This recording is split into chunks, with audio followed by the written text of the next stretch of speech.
Sorry, पर मुझे आपकी ये पुलिस वेरीफाइड मेड नहीं चाहिए। क्या बात कर रही हैं ना, ये काम ठीक से नहीं करती हैं क्या? हमको बताइए। इन्हीं से पूछ लीजिए। आखिर आपके थाने की हेड कांस्टेबल जो है,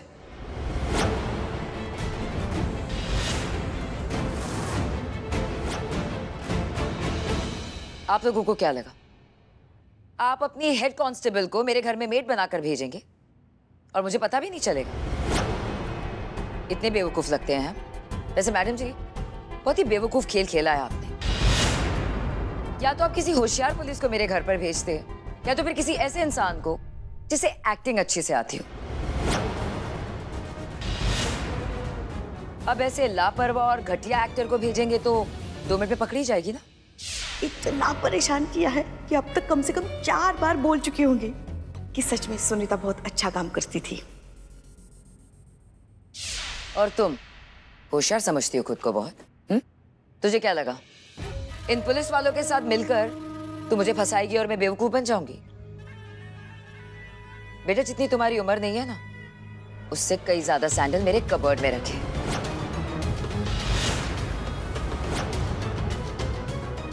अब तू देख मैं तेरे साथ क्या करती हूँ।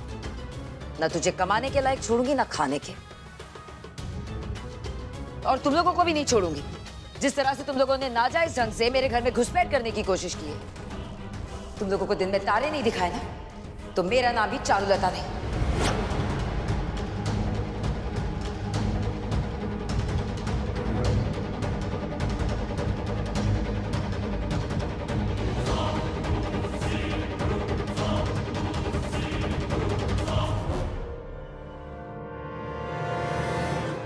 अब हमें क्या पता था वो चारुलता नाम की लोमड़ी छुपकर हमारी बातें सुन रही है। हम आप तो समझा के भेजा था ना पुष्पा जी आपको कि वहाँ ओवर एक्टिंग नहीं दिखाना है, एकदम कायदे में रहना है। फिर काय फैल गई वहाँ जाके? हाँ, क्या जरूरत था अपना अभिनय का ये प्रचंड सुनामी लाने का? वहाँ पे क्या क्या कह कर आई है? वहाँ पे आप कमिश्नर साहब से आपके घर के रिलेशन है? अरे क्या आपको चारुलता क्या एकदम चूरन लगती है क्या कि उसको समझ में नहीं आएगा कि उसके सामने मेड खड़ी है या रेडीमेड खड़ी है? कुछ भी बोलकर आ गई हैं आप वहाँ पे। इस बेचारी, इसकी तो नौकरी भी गई, जो चांस था वो भी नहीं मिलेगा, और ये पैसे भी गए इसके। बहुत बढ़िया काम कर आई हैं आप। तालियां इस बात के लिए, तालियां। अरे भी लौटा रे, मरेगा कहाँ आज? सुनीता, हमें माफ कर दो। हमारी वजह से। नहीं नहीं मैडम, ऐसा क्यों बोल रही हैं आप? आपका तो इरादा मेरी मदद करने का ही था ना। अब बात नहीं बनी तो उसमें क्या कर सकते हैं। और आप सब लोगों ने मेरे लिए इतना सोचा, इतना किया, इतना कम था क्या? अब जिसके साथ नसीब ने इतना बड़ा अन्याय कर दिया हो तो उसे कौन न्याय दिलाएगा मैडम?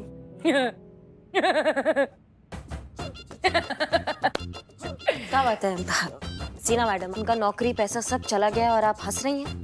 कौवे की याद आ रही है। मेरा फिक्का पाएंगे। मुंबई में मेरी रेकड़ी,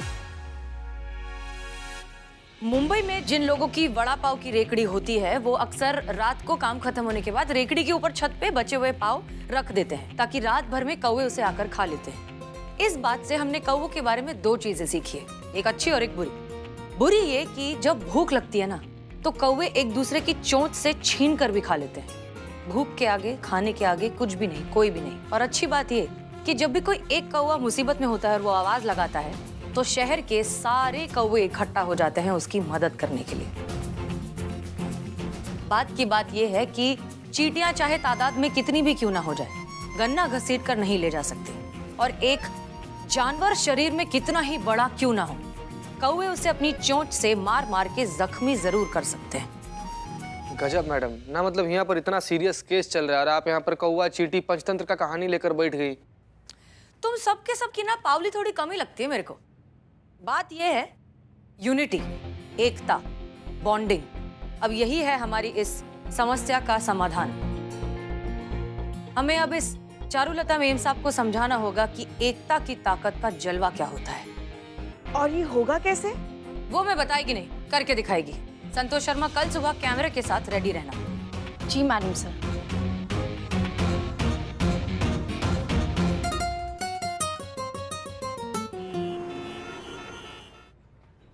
याद रहेगा ना क्या करना है? जी मैडम। ठीक है। क्यों दे रही हैं आप? नहीं मैडम, मैं ये नहीं ले सकती। मैं ये सब पैसों के लिए नहीं कर रही हूँ, मैं ये सब सुनीता के लिए कर रही हूँ, जो कि हम में से ही एक है, मेरी बहन जैसी है। और ये सोचकर भी कर रही हूँ, आज सुनीता के साथ हो रहा है, कल मेरे साथ भी हो सकता है। आप शुरू कीजिए। क्या समझते हो अपने आप को? कहाँ की महारानी हो? 2 दिन से काम पर क्यों नहीं आई? मेरी माँ बीमार थी बीबी जी। हाँ, बड़ी आई माँ बीमार थी। अरे मर तो नहीं गई ना तेरी माँ? आप ऐसा कैसे बोल सकती हैं बीबी जी? अरे ऐसे कैसे क्या बोल सकती है? अरे रोज का यही नाटक होता है इन लोग का। कभी माँ बीमार हो जाती है, कभी बाप बीमार हो जाता है, कभी चाची टपक जाती है, कभी चाचा चल बसता है। अरे पानी का जैसा झूठ बोलते हो तुम लोग। बीबी जी आप ऐसा कैसे बोल सकती हैं? आंखें किसको दिखाती है रे? चिल्लाएगी मेरे पे? अब तू चिल्लाएगी मेरे पे?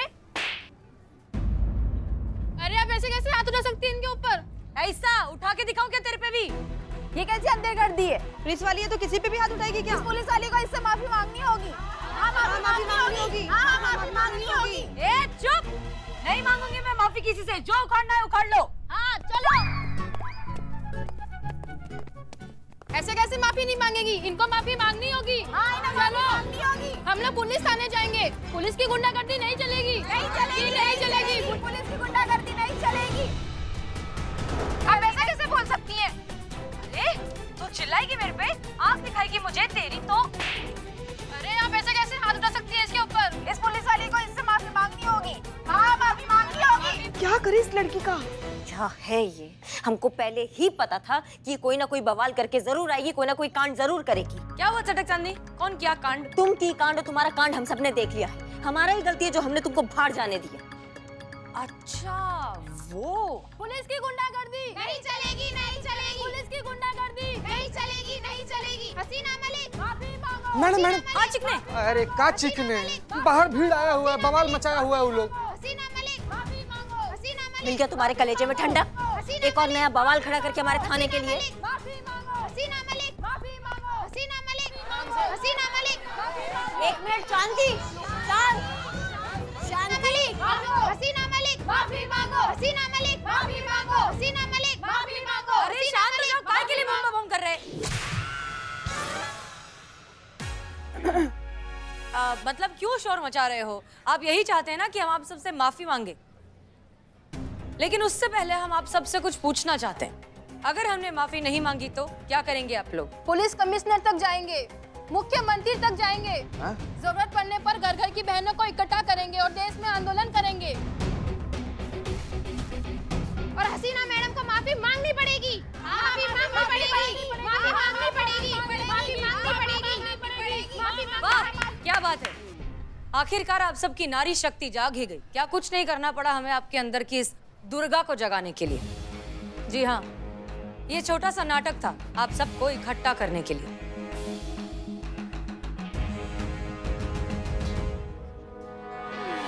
दरअसल पुष्पा जी हम बात कर रहे हैं ना।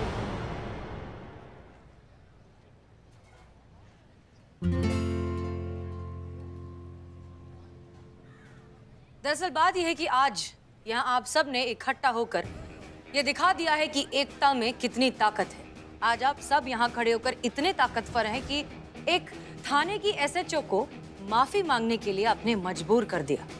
आप यहाँ चाहें तो प्रशासन हिला सकते हैं। तो क्या आपको नहीं लगता कि आपको सुनीता का साथ देना चाहिए उस लड़ाई में? वो ये लड़ाई अकेले लड़ रही है। क्या आपको नहीं लगता कि सुनीता के साथ जो हुआ कितना गलत है? हमें आप सबको, हम सबको मिलकर उसे ये बताना होगा कि वो अकेली नहीं है। इस लड़ाई में हम सब उसके साथ हैं। उसके साथ जो हुआ वो गलत है, वो अन्याय है और जुल्म के खिलाफ हम सब आवाज उठाएंगे। हमें उसकी चारुलता जैसी मालकिन को ये दिखाना होगा कि वो अपनी मनमानी नहीं कर सकती, कि वो लोगों के साथ ऐसा जुल्म नहीं कर सकती, वो इतनी बदतमीजी नहीं कर सकती। हमें उसे समझाना होगा कि एक साथ मिलकर क्या कुछ नहीं किया जा सकता। हम गलत के खिलाफ आवाज उठाएंगे और हम सुनीता का साथ देंगे इस लड़ाई में। देंगे कि नहीं? देंगे, साथ देंगे, हम उनका साथ देंगे, हम उनका साथ देंगे, हम उनका साथ देंगे, हम उनका साथ देंगे। ये सब एक नाटक था जो हसीना मैडम ने आप सबको इकट्ठा करने के लिए किया था, क्योंकि ये जो भी कर रही हैं हम सबके लिए कर रही हैं, सुनीता को न्याय दिलाने के लिए कर रही हैं। और मैंने अपनी मर्जी से खुशी खुशी उनके इस नाटक में उनका साथ दिया। ये थप्पड़ भी बहुत जरूरी था, आप सबकी आंखें खोलने के लिए। आज सुनीता है, कल मैं हो सकती हूँ, आप में से कोई भी हो सकता है। हमें ये सब रोकना होगा। क्या आप हसीना मैडम के साथ हैं? हाँ, हम सब उनके साथ हैं। तो जैसा हम कहते हैं कीजिए। सुनीता की मेम साहब को लगता है कि वो अगर सुनीता को अपने घर से निकाल देगी तो किसी और को रख लेगी, किसी पर भी पैसे फेंकेगी और वो उसके घर में काम करने आ जाएगा। और इसी गलतफहमी को हमें दूर करना है। हमें उस मेम साहब को ये समझाना है, ये सिखाना है कि घर में काम करने वाला भी एक इंसान है, इंसान का आत्मसम्मान होता है और आत्मसम्मान बिकाऊ नहीं है। कोई भी चारुलता के घर में काम नहीं करेगा, वो चाहे कितने भी पैसे फेंके, कोई भी उसके लालच में नहीं आएगा। मंजूर? हाँ, हमें मंजूर है। ओके, तो सुनिए अब क्या करना है। साक्षात मैडम सर, आज अगर उर्मिला की जगह मैडम सर होती तो शायद ऐसा ही कुछ करती। हो ना हो, हमें लगता है ये मैडम सर की आत्मा ही है जो हमें उर्मिला बनकर ना बेवकूफ बना रही है। ये सब इसका नहीं, इस वर्दी का कमाल है जो उर्मिला ने पहनी हुई है। इस वर्दी में मैडम सर का खुशबू है और उनकी खुशबू से, उनकी अच्छाई से आज तक कोई नहीं बचा है। इस जैसी अड़ियल और बड़बोली भी नहीं पुष्पा जी।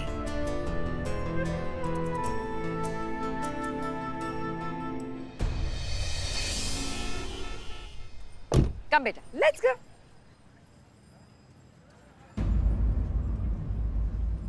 क्या चाहिए तुम लोगों को? हम सब इसी एरिया की मेड है और यहीं आसपास के घरों में काम करती है। हाँ तो ये कि हम सब आपको ये बताने आई हैं कि आपने जो अपनी मेड सुनीता के साथ किया है ना, हम सब ने मिलकर ये तय किया है कि आज के बाद आपके घर में हम में से कोई भी काम नहीं करेगा। तब तक नहीं जब तक आप सुनीता से माफी नहीं मांग लेते। हम माफी मांगेंगे और वो भी इस चोटी से। जानती भी हो किससे बात कर रही हो तुम? अरे पैसे फेंकेंगे ना, तुम जैसी हजारों मेड हमारे पैरों पर गिरेंगी, समझे? बहुत घमंड है ना आपको अपने पैसों का।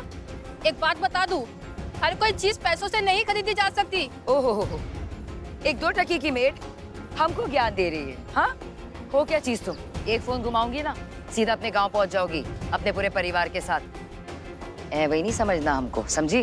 हम जो भी है, माफी तो आपको सुनीता से मांगनी ही होगी। माफी तो मांगनी ही होगी। मैंने कहा नहीं मांगूंगी मैं माफी। क्या कर लोगी? वहाँ उधर सुनीता दीदी खड़ी है, आपको मिलना है उनसे? हाँ, तो जाओ जल्दी जाकर मिलो, वो वहाँ खड़ी है, जल्दी जाओ।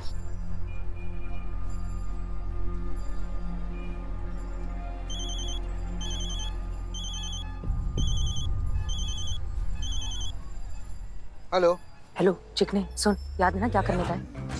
चिकने याद है हमको, बड़ा अच्छा तरीका से याद है क्या करना है। बच्चा है भाई, बिल्कुल 6 मीटर पहले ही टेम्पू को रोक देना है। भूल का कोनो गुंजाइश नहीं, हमको ठीक से याद है। हाँ डार्लिंग, मेरे को मालूम है, इसके लिए तो काम मैंने तेरे को ही दिया ना। अब समझा क्या? ठीक।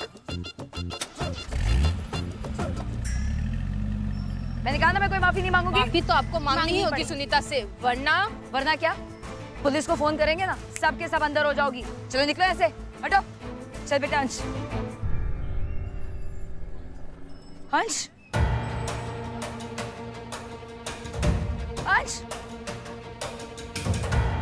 अंश कहाँ गया?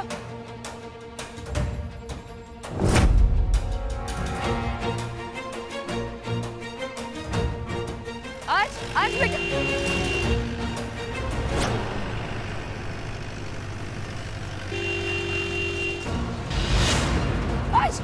माफी तो मांगनी पड़ेगी। दीदी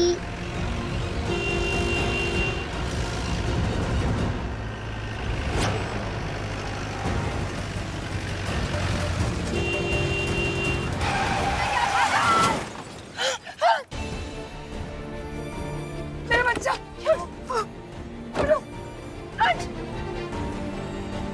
मेरा बच्चा, चोट तो नहीं लगी ना?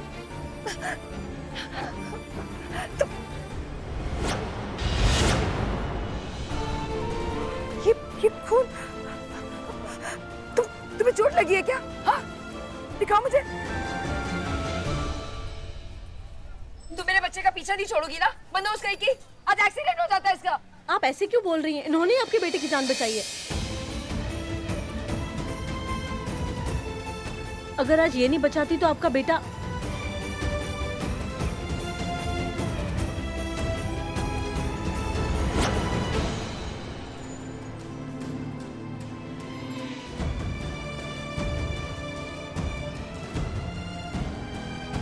चलो मेरे साथ।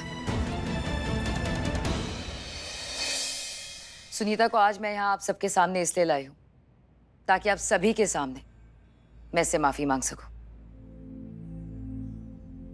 इस बेचारी ने तो हमेशा अपना हर काम लगन और ईमानदारी से किया है, और बदले में हमने क्या किया? इस बेचारी को हमेशा धुतकारा, जलील किया, यहाँ तक कि अपने दोस्तों के सामने इस बेचारी की बेइज्जती तक कर दी। हम अपने किए के लिए बहुत ही शर्मिंदा है। हमें माफ कर दो सुनीता। नहीं नहीं मैडम, माफी मांगने की जरूरत नहीं है। आपको एहसास हुआ, यही बस है। देख लीजिए, एक तरफ आप हैं जो इनको अपमान करने का या इनके साथ अन्याय करने का कोई मौका नहीं छोड़ती है, और एक तरफ ये है जो अपना फर्ज निभाने का, अपना समर्पण देने का कोई मौका नहीं छोड़ रही हैं। अपनी जान की परवाह ना करते हुए इन्होंने आपके बच्चे की जान बचाई। अब बताइए, कौन सा वेतन, कौन सा रकम, कौन सी तनख्वाह इनके जज्बे का कीमत चुकाएगी? बताइए, हमें समझाइए। सही कह रही हैं आप सुनीता। तुमने अपने वो पैसे इतनी मेहनत से कमाए, हम पे भरोसा कर हमें जमा करने दिए, और बदले में हमने क्या किया? अपने अहंकार में आके तुम्हें सबक सिखाने के लिए, तुमसे अपना बदला लेने के लिए तुम्हें वो पैसे देने के लिए मना कर दिया। ये गलत है ना? आपके पास इनकी पगार है, लेकिन इनके पास आपके पूरे घर की जिम्मेदारी है। ये आपके पूरे घर को संभालती हैं, आपके परिवार को संभालती हैं, आपके घर के कोने कोने के बारे में जानती हैं जितना शायद आप भी नहीं जानती। तो क्या ये आपके फैमिली मेंबर जितनी इंपॉर्टेंट नहीं हुई? ऑफ कोर्स हुई। इसलिए आपका काम है कि आप भी उनका उतना ही ध्यान रखें जितना ये आपका ध्यान रखती हैं। मैडम सर, क्योंकि क्या है ना, जब भी आपकी जिंदगी में कोई भी समस्या आएगी तो आपके घर वालों से पहले, आपके रिश्तेदारों से पहले, आस पड़ोसियों से पहले ये आपके साथ खड़े होंगे चट्टान बनकर।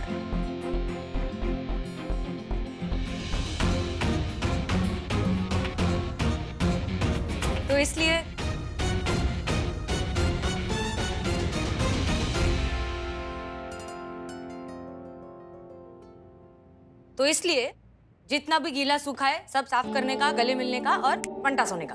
गिले शिकवे। हाँ, वेरी गुड। तो वो कीजिए, एक दूसरे के गले मिलिए और घर जाइए। सॉरी।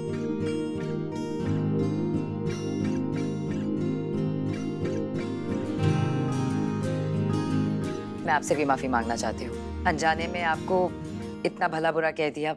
सॉरी। अरे भला बुरा नहीं, सिर्फ बुरा बुरा ही कहा।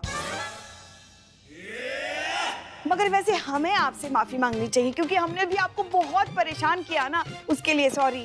आपको सॉरी बोलने की कोई भी जरूरत नहीं है। आपने जो कुछ भी किया अच्छे के लिए किया। देखिए, अगर आप ये सब नहीं करती तो मुझे अपनी गलती का एहसास कैसे होता? वैसे मैं आप सभी का शुक्रिया अदा करना चाहती हूँ, और आप सभी लोगों के लिए ये तो बनता ही है ना।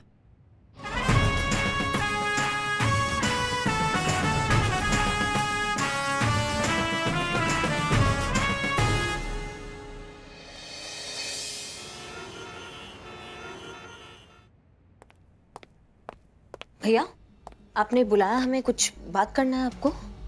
हाँ बहना, वो जो चाबी आपने हमें दी थी ना, हाँ, वो दरअसल बैंक लॉकर की निकली।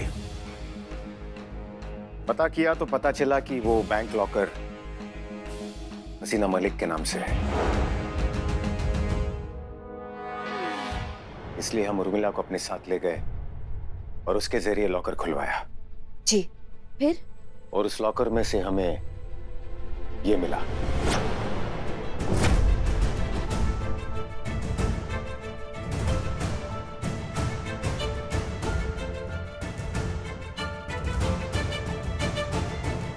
ये हार्ड ड्राइव, ये मिल गया आपको? मिला तो है, लेकिन ये वो नहीं है जिसकी हमें तलाश है। ना मतलब हम कुछ समझे नहीं। आपको कैसे पता कि जिसका हमको तलाश था वो ये नहीं है? क्योंकि हमने इसे चेक किया और ये पूरी खाली है। ऐसा कैसे हो सकता है भैया? अगर ये चाबी मैडम सर के लॉकर का है तो जाहिर सी बात है कि मैडम सर ने ही हमारे पॉकेट में ये चाबी रखी होगी, और ये मैडम सर ने चाबी तभी रखी होगी जब वो हमला हुआ था और ठीक मरने से पहले उन्होंने ये चाबी हमारे पॉकेट में रखी होगी भैया। तो ये हार्ड ड्राइव ये खाली कैसे हो सकती है? ये तो मैडम सर नहीं वहां पे। और भैया, सवाल ये उठता है कि किसकी इतनी पहुंच है? कि वो मैडम सर के लॉकर तक गया, हार्ड ड्राइव का अदला बदली किया? कौन हो सकता है वो इंसान? इन्हीं सवालों के चक्रव्यूह से हम भी उलझे हुए हैं बहना, कि आखिर ये सब क्या हो रहा है। इस नकली हार्ड डिस्क के चक्कर में हम वापस शून्य पर आकर खड़े हो गए हैं। हसीना जी के हथियारों तक पहुंचने के सारे रास्ते बंद हो चुके हैं। अब वो असली हार्ड डिस्क की हमारी आखिरी उम्मीद है। उस हार्ड डिस्क को किसी भी तरह ढूंढना होगा।